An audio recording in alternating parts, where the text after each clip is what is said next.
And now, Legal Perspective with Nick Clekis. Earlier this month, Miami Dolphins star Tyreek Hill found himself in a confrontation with law enforcement that escalated, raising questions about where the line is drawn. To help us unpack this, we're joined by Clekis Law Firm attorney Allie Menegakis. Allie, great to have you back with us. Can you walk us through the key moments that stood out in this video, this viral video, from a legal perspective? I think the big takeaway from this interaction between law enforcement and Mr. Hill is that things escalated beyond what they needed to escalate, frankly, from both parties. And in this situation, you're going to see Tyreek Hill being pulled over for a minor traffic infraction. I believe they thought he was speeding at that time. He was later cited for careless driving, essentially speeding and not having a seat belt, which I think in the end comes out to a maximum fine of about $300-ish total. So it's a common traffic stop, right? And at that stop, you know, as someone who's a civilian being pulled over by law enforcement, we do have certain requirements. We have to provide our license, our registration, correct? And law enforcement for a minor traffic infraction usually runs that information. Now, in this situation, I think we have a battle of egos from the beginning. I think you can see that there. And Mr. Hill is frustrated that the officer is knocking on his window of his nice car, and the officer is frustrated that he's not answering his question for not wearing his seatbelt, and we have this back and forth between the officer and Hill. The problem is that the officer has a duty to not escalate situation, right?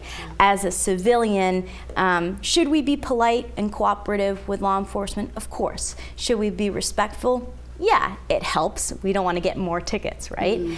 But is it a law to be respectful to law enforcement? It's not. Yeah. And so I think the takeaway here is that when you are a law enforcement officer and you are given a great deal of power. In fact, you are one of the only professions in our country that your job can be to use force on a person against their will.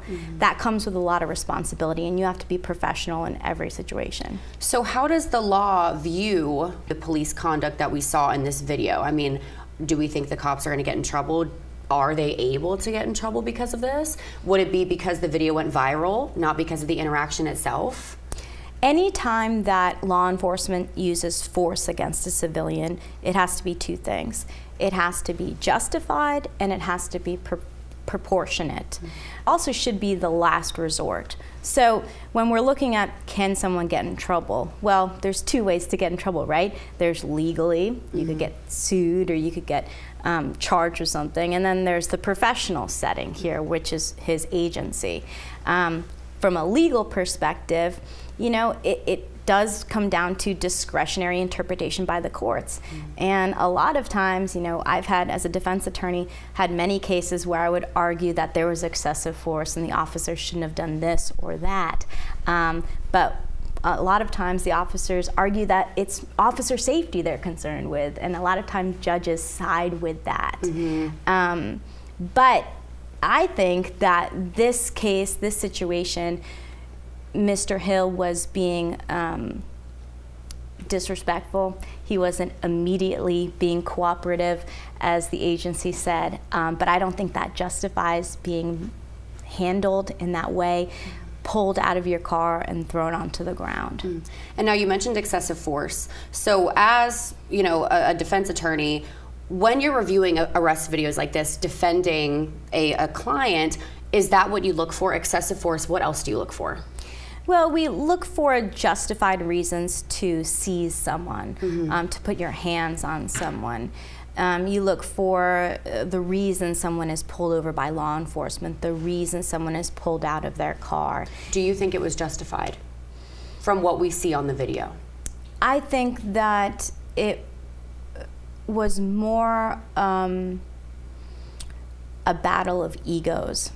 I think that this officer, both of the officers in that video escalated more than needed to happen.